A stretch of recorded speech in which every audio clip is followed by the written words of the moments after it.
Good afternoon, everyone, and welcome to the Q3 FY24 earnings call. I wish you all a very happy and healthy year ahead. Let me first discuss the key business highlights of the quarter ending December 2023, following which Anurag will take you through our operational and financial performance.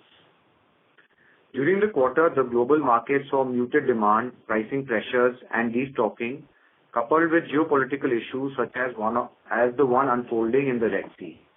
Despite these challenges, we managed to deliver fair volumes in the export markets. However, there is a slight dip in the overall sales volume on a quarter-on-quarter basis. This was due to a planned maintenance in the plant aimed at upgrading the output for an enhanced product mix and a faster ramp-up. Domestic demand for stainless steel continued to be on the rise, with the auto sector witnessing growth in all segments, government's push for stainless steel infrastructure, and robust growth in the pipe and tube sector.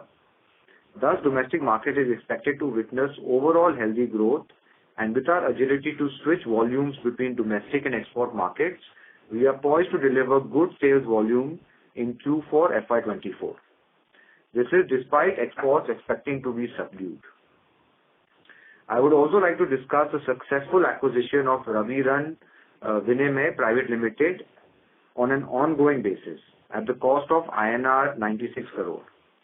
Raviraj has a P&T capacity of 4,000 to 5,000 tons per month, and this acquisition will help us to penetrate deeper into the value chain.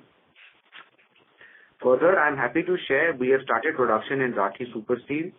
This will help us widen our product offering through an addition of long products like wire rods and rebars to our existing product portfolio. The operation will further ramp up in FY25. To support the government's Make in India mission, it is a constant endeavor to substitute imports in critical areas. Our strong R&D efforts have created various grades to replace imports in important segments, such as aerospace, defense, petrochemical, thermal power. On the import side, distortion in the level playing field between Indian manufacturers and subsidized foreign imports continued throughout the quarter due to high level of imports, majorly from China and Vietnam. Immediate focus on the government will be necessary to get this situation under check and help the stainless steel ecosystem in the nation reach its full potential. Jindal Stainless is committed to help this ecosystem flourish, and we are taking constant steps in this regard under our Stainless Academy initiative. You might be aware that this initiative is aimed at skill building and awareness creation about the benefits of stainless steel. During the quarter, we have trained more than 4,800 people through 46 fabricator training programs conducted. On the ESG front, JSL showcased its decarbonization initiatives at the prestigious UN COP28 Climate Summit for the first time. We also announced that we are set to achieve our midterm target of 50% carbon emissions reduction well before the target year of 2035. Our efforts towards sustainability and environmentally responsible operations were acknowledged at several industry forums. Jindal Stainless became a member of Responsible Steel, a global not-for-profit multi-stakeholder standard and certification initiative. We released our sustainability report for FY23 last month. We also bagged several prestigious awards like the India Green Award 2024 for Environmental Excellence at the 23rd Green Tech Environment Annual Summit and Awards 2023, National Sustainability Award 22-23 by the Indian Institute of Metals, Award of Appreciation for CPP at the Odisha State Energy Conservation Award 2023. With this, I would like to hand over to Anurag to discuss the operational and financial performance. Thank you. Thank you, Abhyuday. Good afternoon, everyone, and a very warm welcome on the call. I wish you a very happy 2024. As highlighted by Abhyuday, we delivered the consistent performance amidst the challenging global scenario. Let me discuss in detail the operational and financial performance during Q3 FY24. The volume increased by 28% on a YOY basis, with slight dip of 6% on a QOQ basis, as explained by Abhyuday earlier. The standalone revenue remained stable on a YOY to rupees 9,720 crores, despite the 19% dip in the nickel prices. EBITDA and PAT increased by 8% and 41% respectively to rupees 1,021 crore and rupees 779 crore on a YOY basis. The 9-month standalone revenue increased to 13% YOY to rupees 28,835 crore. EBITDA and PAT increased by 30% and 52% to rupees 3,208 crore and rupees 2,554 crore respectively on YOY basis. On the subsidiaries and associate side, we are trying to further simplify the group structure. In this regard, the board has approved divestment of 26% stake in JCL and which is Jindal Coke Limited, and increasing the stake in Iber Jindal up to 100%. Divestment in JCL will further support our ESG commitment to achieve net zero carbon emissions by 2050 by integrating the sustainability into our business strategy and operations to create value for all the stakeholders with minimizing the environmental impact. I would also like to update that during Q3 FY24, the surplus available funds JUSL has also paid a dividend of rupees 200 crore to JCL.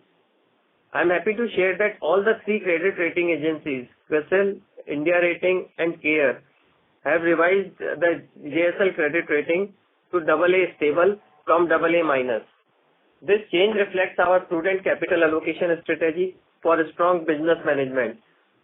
Despite engaging the both organic and inorganic capital expenditure, our leverage ratios remain among the industry's best range, with net debt to EBITDA at 0.7x and net debt to equity at 0.2x. There is another good development. Lenders have also approved the long-awaited promoter's pledge of all the equity shares of the company. Now all the shares earlier pledged with the lenders have been released. On the capex side, in our last call we guided for FY24 capex of rupees 3,300 crores. Now additionally we acquired Raviran for rupees 96 crore and expecting a preponement of rupees 225 crore Indonesia NPI tranche from FY25 to FY24, as project is running on a fast track basis. So we may have an additional capex of rupees 325 crore in FY24, aggregating to rupees 3,600 crore versus 3,003 crore guided earlier. Accordingly, we were earlier anticipating closing net debt of 4,700 crore. Despite this capex addition of rupees 325 crore, we expect March 25 closing that level of 4,800 crore only. On the demand outlook, we are confident that domestic stainless steel demand will continue to rise with robust economic activities in infrastructure supported demand. And then project activities on process industry front will further strengthen the stainless ecosystem. With this, I would like to end my discussion and would request the moderator to open the floor for the Q&A session. Ladies and gentlemen, we will now begin with the question and answer session. Anyone who wishes to ask a question may press star and 1 on their touchtone telephone. If you wish to remove yourself from the question queue, you may press star and 2. Participants are requested to use handsets while asking a question. Ladies and gentlemen, we will wait for a moment while the question queue assembles. Thank you.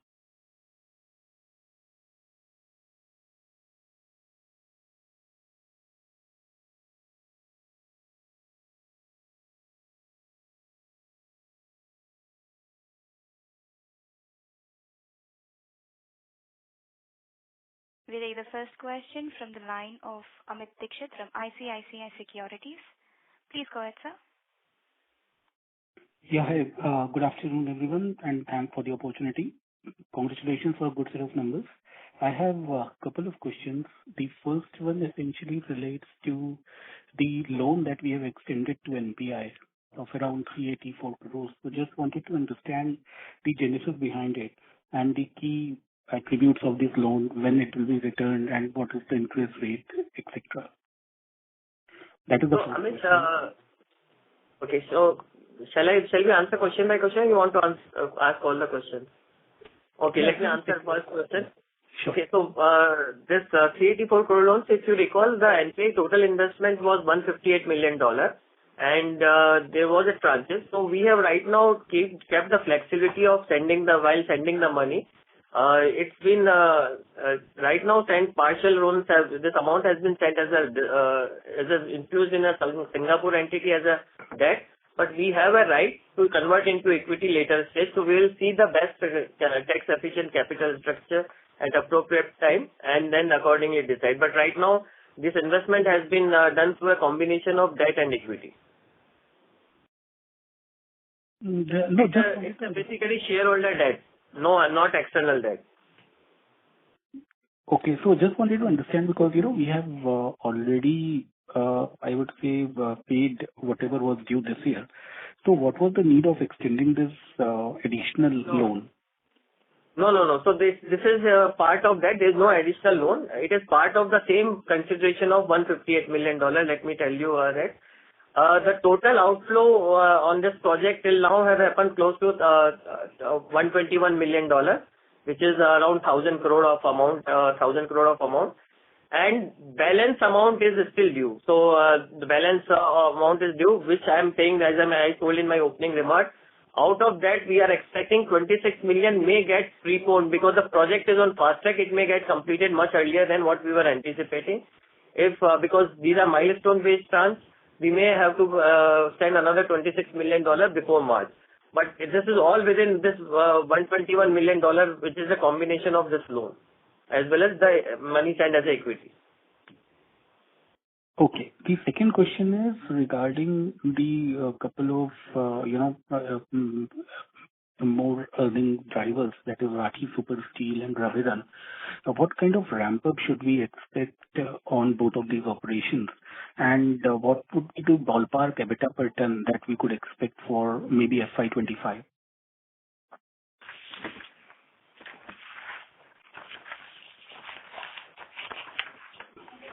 So, Rathi, we just, as Abhidha mentioned, we just started the Rathi production. The expected FY25, we expect to have a 70% utilization. So it's a combination. The capacity will depend with the combination of wire rods as well as the rebar. So if we make more rebar, the capacities come down. So overall, we are expecting 9 to 10,000 ton per month run rate in FY25, so around 110 to 120,000 ton of in FY25 from Rathi. On EBITDA side, I think on Rathi, right now we are guiding it in the range of, because it's a start and initial product coming out of the mill, so 4,000 to 6,000 rupees per ton of EBITDA in FY25. On Ravidan, we just acquired the plant. I think it will take some time to start. So we are guiding that in H1 FY25 we should be able to start the plant. Initially, as the capacity currently is close to 4,000 to 5,000 ton per month existing. Eventually, we want to make it a 8 to 10,000 ton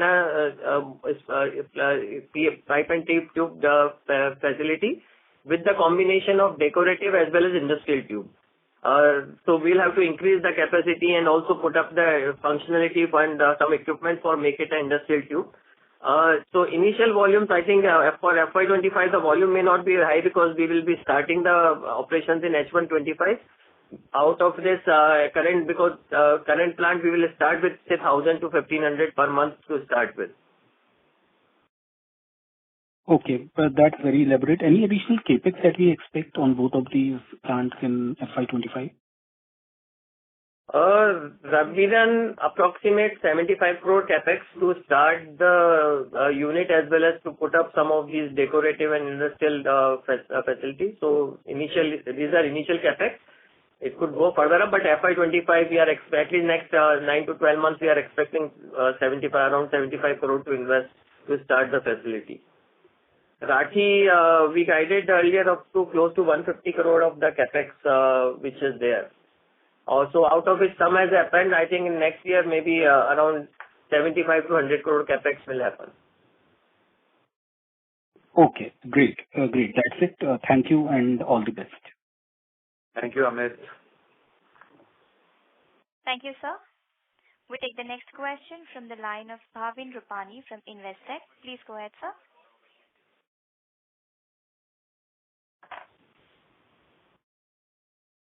Mr. Bhavin, your line is in the talk mode, sir. Please go ahead with your question. Yeah. Am I audible? Yes. Yeah.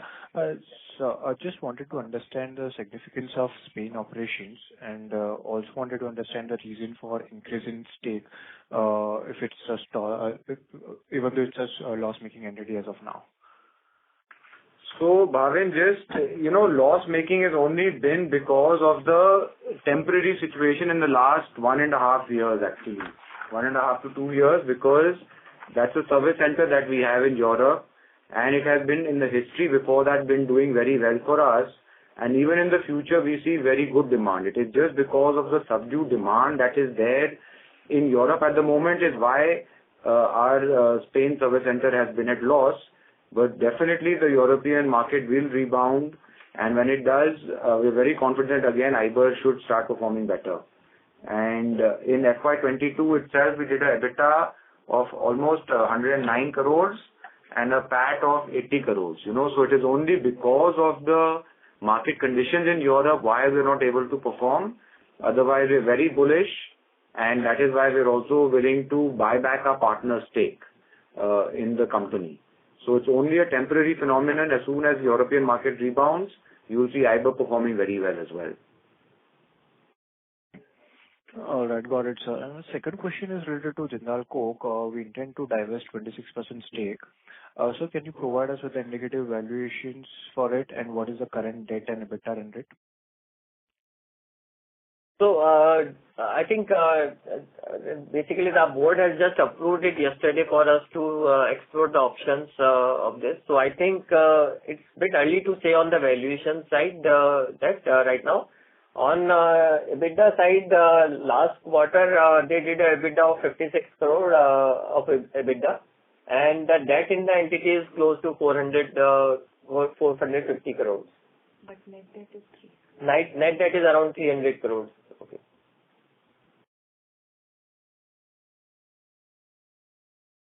All right, got it, sir. And sir, is it possible for you to provide the breakup of capex for FY24 and 25? Oh.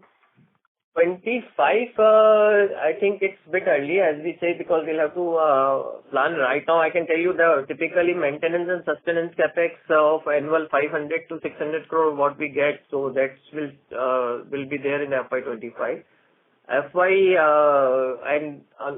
Beside that, there is a 5 to 600 crore current project capex which may spill over to not spill over, that will be due in FY25. But otherwise, there is no new capex which we have actually right now planned at this point of time. Besides this, FY24 capex, as I guided that earlier we guided for 3,300, which has now increased to 3,600. Could go up to 3,600 because of two reasons. One is that 100 crore of return investment, and second is this NPA tranche of $26 million, which is due in April, may get preponed in March itself. In that case, another 225 crore may come from the NPA tranche. So close to 3,600 could be the capex in this year. Sir, is it possible for you to give breakup of 3,300 crores? You mentioned about 325 crores, but what about... Sure, I can give you. So, let me tell you. So, I think JUSL acquisition was 958 crore. RKEF, this NPA we expected 1,000 crore this year, so which has completely gone now. Maintenance sustenance of 500 crore. Ongoing capexes of 400 crore. Rathi was 100 crore. The renewable power was 150 crore, and beside that JUSL expansion capex of 250 crore. So that was 3,358 crore maths exactly. All right, got it, sir. Thank you. Thank you, sir. We take the next question from the line of Kirtan Mehta from BOB Capital Markets. Please go ahead, sir. Thank you, sir, for giving this opportunity. I just want to understand from the perspective of the consolidated entities, they have contributed 225 crore this quarter. This has increased from 68 crore a quarter ago. So which are the main drivers to this contribution? Sorry, Ketan, can you repeat your question? I haven't understood it. I was saying that when we look at the consolidated minus standalone EBITDA difference, that is 225 crore in this quarter, which is higher than the 68 crore a quarter ago. So just wanted to understand which of the subsidiaries are actually contributing to this increase in this quarter. So there is, if you look at Ketan, there is a positive side on the global subsidiaries. So last quarter there was a huge loss on EBER as well as on PTJSI. And this quarter, if you see, there is the EBITDA, it's a break even for EBER Jindal, and the operations are, we have booked quite a, loss to some extent, the valuation loss. So now going ahead, we are not expecting on the inventories which is left there to further continue loss on that stock available over there. And what? Yeah, sorry. Yeah, anything more you want a clarification on?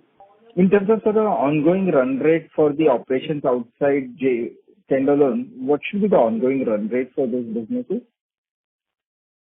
So for EBER, basically EBER Jindal, PTJSI is already... PTJSI, we're closing down operations there, and run rate, I'm not... EBER, typically, see, on an average, it used to do 600 to 800 crore of the revenue.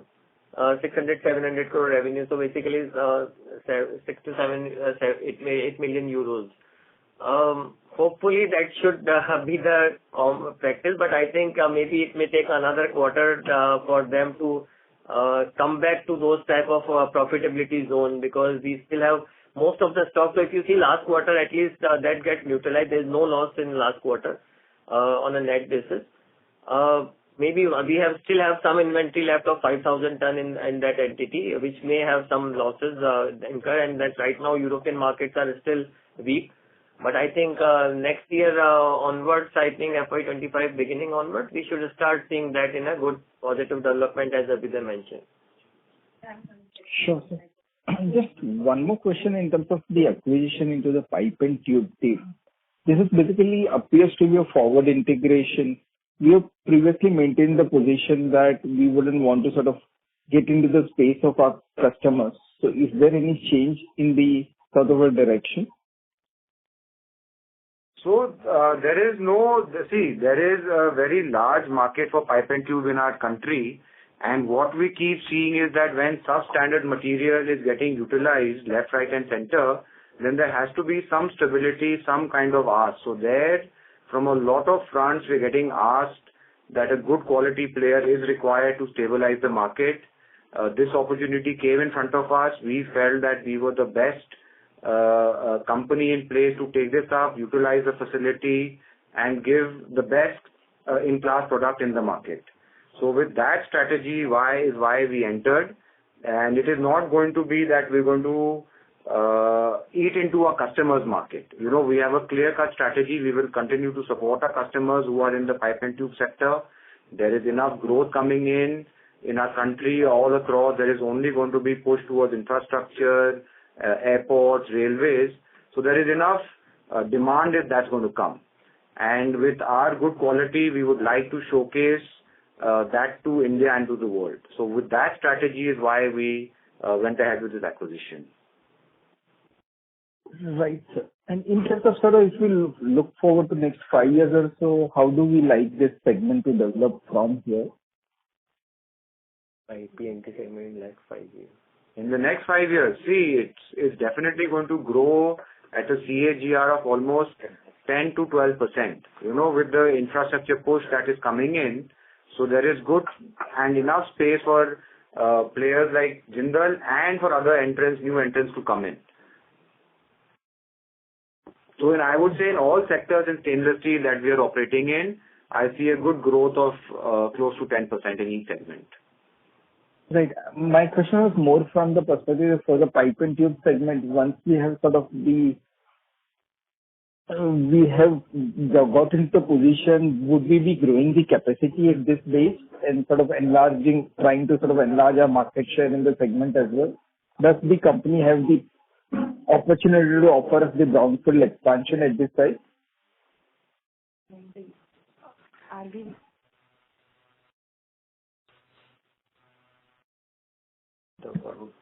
So it will totally depend on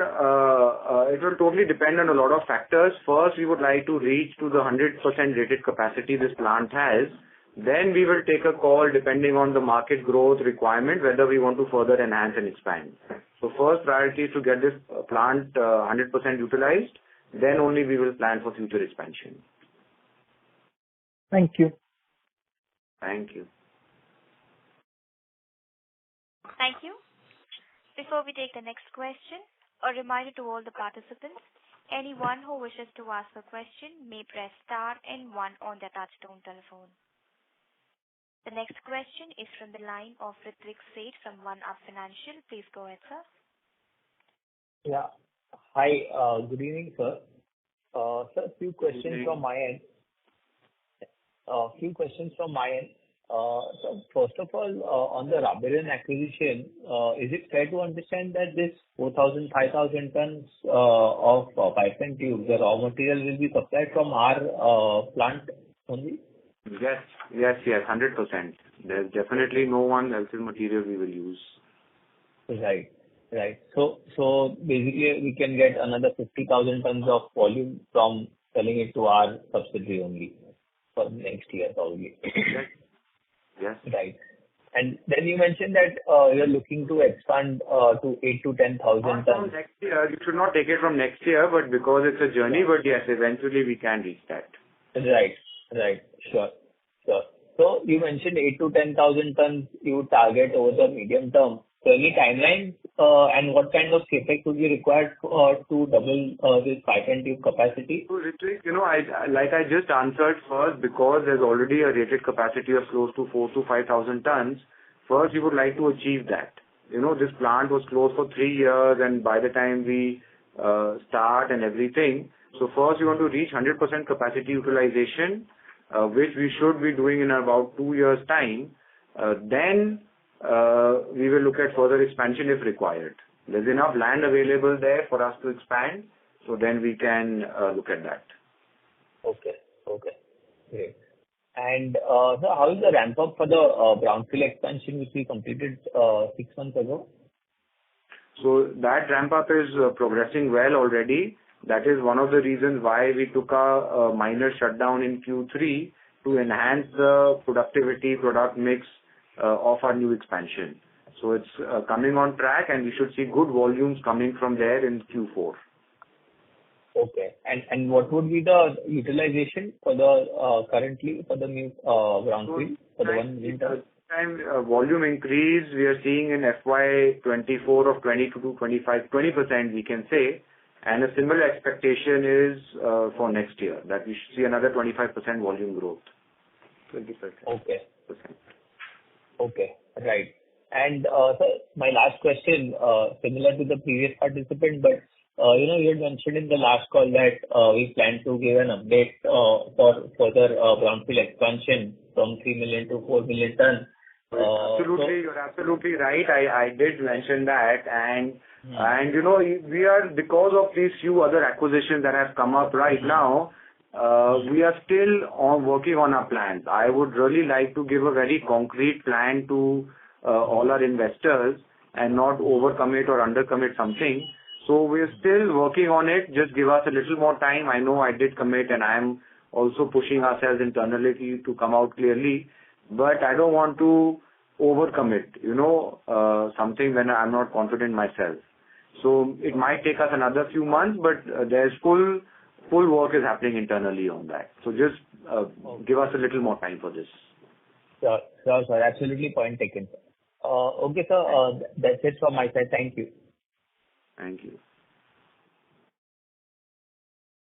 Thank you. We take the next question from the line of Mr. Rajesh Majumdar from B&K Securities. Please go ahead, sir. Yes, sir.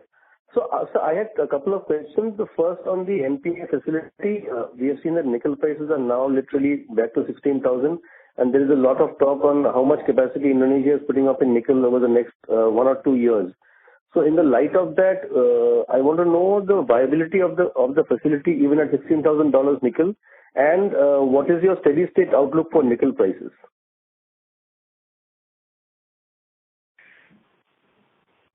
Well, actually, this nickel price, rightly you said that it is at 16,000 level, but this keeps on, I mean, we all know that it's go on changing.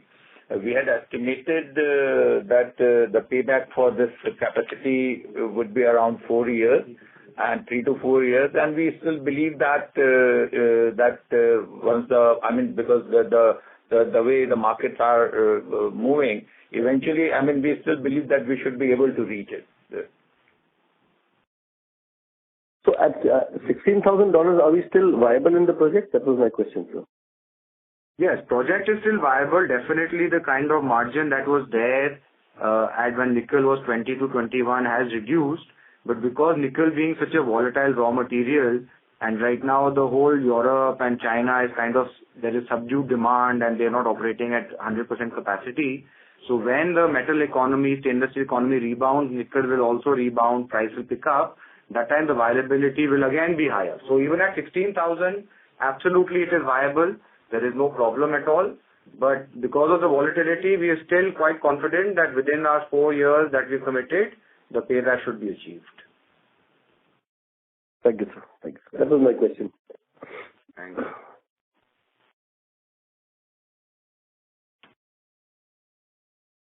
Thank you. We take the next question from the line of Mr. Jatin Damania from Swan Investment Managers. Please go ahead, sir. Thanks for the opportunity. I just had a few questions. So one was with regards to the Rathi steel. What is the capacity we are looking over and the incremental CapEx along with the timelines for it? And could you talk a little bit about the operating metrics in terms of EBITDA we are working at Rathi right now? So, Rathi, as I just mentioned that around FY25 we are targeting approximate 70% utilization, but depending on the combination of wire rod and rebar, so close to 110,000 to 120,000 ton of full year sales volume in Rathi. And EBITDA per ton, since it's the start of the project, what we said is that 4,000 to 6,000 ton of EBITDA per ton range. Got it. And incremental CapEx, if you could talk about that.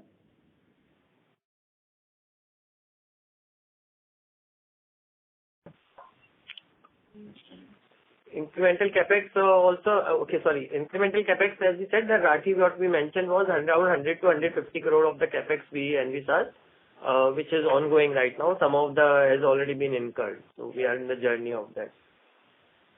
Got it. Thank you. And second question was with regards to the European unit, IBER. What is the strategical fit to our business of it, and how do we see it growing there? So in Spain, it's our service center. We send our mother coils from India, and there we are servicing our customers just in time, with the right sizing, with the right requirements that they have. So it has a huge value for us because of having this service center. We have long-standing customers in Europe who, even despite COVID or any kind of duty or CBAM coming in, they are still going to be with us because we are part of the end-to-end supply chain. So this has created tremendous value. We still are very bullish on our Spain service center, European service center. European market is also going to grow. And it's only currently right now because of all these geopolitical situation and issues, Europe itself is not performing well. The minute Europe rebounds, IBER will also rebound. So it has huge potential for us, and that is the only way customers will stay with you, whether you are there and able to support their supply chain. So through this, we are part of their total supply chain. Understood. That was helpful. Thank you. And my last question was with regards to... Another point I can add is we also give a lot of quality support.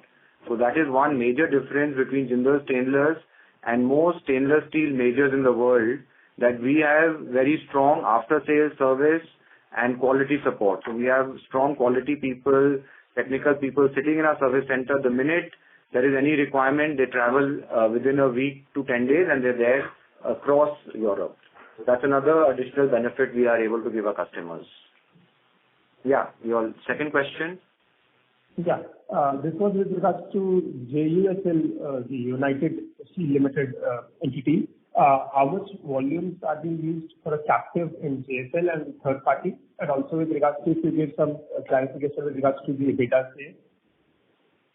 So captive consumption is almost close to 80 to 90%. 90%. JUSL. JUSL, yeah. 90%, 10 plus only our capacity utilization is there right now. What was your second part to it? EBITDA margins of the same JUSL. EBITDA margin around... so on a standalone basis, JUSL typically it's a job work model 4,500 of EBITDA per ton. So what we said is that if you convert on JSL volume, it adds up to close to 3,000 rupees of EBITDA per ton of JSL guidance. Got it. Thanks a lot and best of luck. Thank you, sir. The next question is from the line of Tushar Chaudhary from Prabhudas Lilladher. Please go ahead, sir. Yeah, thanks a lot for the opportunity, sir, and good set of numbers. Congratulations. Sir, I just wanted to know, with the raw material prices are falling, nickel has fallen a lot, probably YY basis 40-odd%. Stainless steel prices are also coming off. So in this light, how are the other raw material prices are moving, ferrochrome and ferromanganese? And is there any change in our EBITDA per ton guidance over the next, let's say, few quarters? So no, good question, Tushar. So firstly, yes, nickel, manganese have come down, but chrome has actually gone up. You know, so, and even scrap prices and all have not come down as sharply as nickel has. So, I mean, it's a raw material will always be volatile. What was your second part to the question? EBITDA per ton guidance. EBITDA per ton, we are still sticking to 19 to 20,000. You know, yes, definitely there is pressure because of export not picking up and China dumping that is happening. But despite that, because we are so versatile and so spread across various industries, so we're able to maintain our EBITDA per ton between 19 and 20, and we see good growth and demand in the domestic market. Okay. And sir, second question is on Series 400 contribution. We were increasing it, so that is on track, right? And how much was every quarter by 2-3% it is increasing. I can tell you what is the figure in terms of yes. So like it has gone up each quarter. If you can say last Q3 last year was around. It's around 25%, you can say, but it is growing by 1-2% every quarter. Okay. Thanks a lot, sir. Yeah. Okay.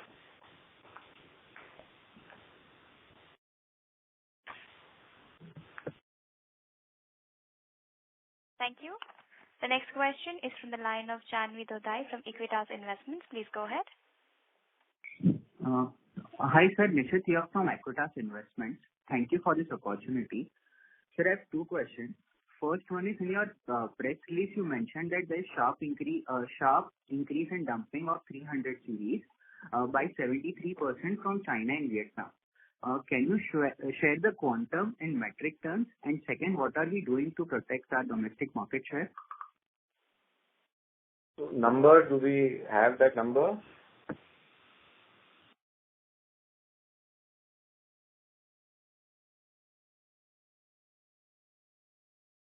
See, we would not like to exactly open to sharing these numbers, but definitely see, now in terms of, that is the whole game, the question that you asked. What are you doing to mitigate against China? That is exactly what over this many years and months we have built an inherent strength. So we have a very strong distribution network. We have a very strong after-sales service. Our quality is considered to be anyway much superior to any Chinese player. So these are inherent strengths. Being a domestic player, we get that benefit. providing just-in-time. We have almost 12 warehouses across the country providing just-in-time services to our clients, maintaining their inventories for them, plus a lot of other awareness and R&D efforts are also keeping us absolutely, competing with China. It is only in the low-end segments, sector segments is where competing with China only at price becomes a challenge. But otherwise, we are much better than them in any other field, I can say. Understood. And sir, second question is, because of this Red Sea issue, there is increase in freight rates. So are we able to pass on those increase in costs? No, not at the moment. I think because we are just waiting and watching that it's going to be a short-term phenomenon or long-term. Short-term, we are not. But the minute it moves to long-term, we will be passing it on. But as of now, because it's a temporary issue, so we are not able to pass it on at the moment. Understood. Thank you. Thank you. Thank you. We take the next question from the line of Mr. Kunal Kothari from Centrum Broking. Please go ahead, sir. Yeah, thank you for the opportunity. So my question is in regard to the Rabiran Vinimay Private Limited. So in that of nearly 4,000 to 5,000 ton month of the capacity, what percentage will be the decorative pipe and what percentage will be the industrial pipe capacity? And for that, we will be using our own HRC, right? And so, what series of HRC will be used for the production of that product, 200 series or 316 series? Okay. So firstly, yes, 100% material will be Jindal Stainless material that we will use. At phase 1, it's going to be 100% decorative pipe and tube because for industrial, some minor capex and changes are required. So first, we will start only with decorative, and it's going to be 100% Jindal Stainless material. The grade or the series is generally 50% 200 series, 50% 300 series. That is the way the whole domestic market works. So which is what also we are targeting. And what margin and realization that we can look forward for this product? So margin we are expecting close to 7,000 to 8,000 per ton at this moment, which will further increase later on. That's EBITDA per ton. EBITDA per ton. Yeah. And we can ramp up quickly in FY26 at least. Yeah, by FY25 and 26 we should be able to. 26 we should be able to. To maximum level, like 90%. Still too early to say because we have literally acquired it, a month back. So still too early to give you a hard commitment, but looks promising and possible. Okay. And sir, any color on the industrial pipe segment also that you mentioned that you want to get into that segment as well. So what timeline you see to set up that capacity and the capex that you see for the same? So we're still working out those numbers at the moment, which market we want to target and at what capacity. So that's why I said first priority is to start with decorative pipe and tube till the time we are working on our industrial strategy. Okay, sir. Thank you so much. Thank you. Thank you, sir. We take the next question from the line of Mudit Bhandari from IIFL Securities. Please go ahead. Hello. Good afternoon, sir. Just one question. In JUSL standalone, what is the debt maturity? As far as I remember, it was just a single bullet payment maturity. So what was the timeline?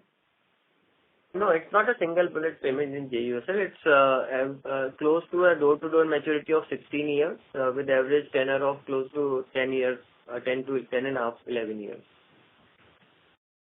Okay, so all equal payments of what rupees? Sorry? So as I mentioned that it's actually more ballooning towards end, and we have also prepaid some of the installment for next 2 years. So that's the reason if you see the door-to-door is 16, but an average also comes close to 10 and a half, 11. So you can see that it's more rear-ended gradual payments. Yearly scheduled payments, Mudit, are there in our corporate presentation also, if you want to see it more details. Okay, got it. Thank you. Thank you. Ladies and gentlemen, that was the last question for the day. I would now like to hand the conference over to Mr. Rajesh Majumdar for closing comments. Thank you, and over to you, sir. Yes, thank you, ladies and gentlemen, for a nice Q&A session. I would like to hand over the call now to Mr. Abhyuday Jindal for his closing remarks before closing the call. Thank you, Rajesh, and let me thank everyone for attending this call. I would like to reiterate that strong economic activities are pulling up our core sector demand across segments in the domestic market, and we are trying to make the most of these opportunities. I hope that we have been able to answer all your questions in a satisfactory manner. Should you need any further clarification, or if you would like to know more about the company, please feel free to contact our investor relations team. Thank you very much. Thank you. On behalf of Batliwala and Karani Securities, that concludes this conference. Thank you for joining us, and you may now disconnect your lines.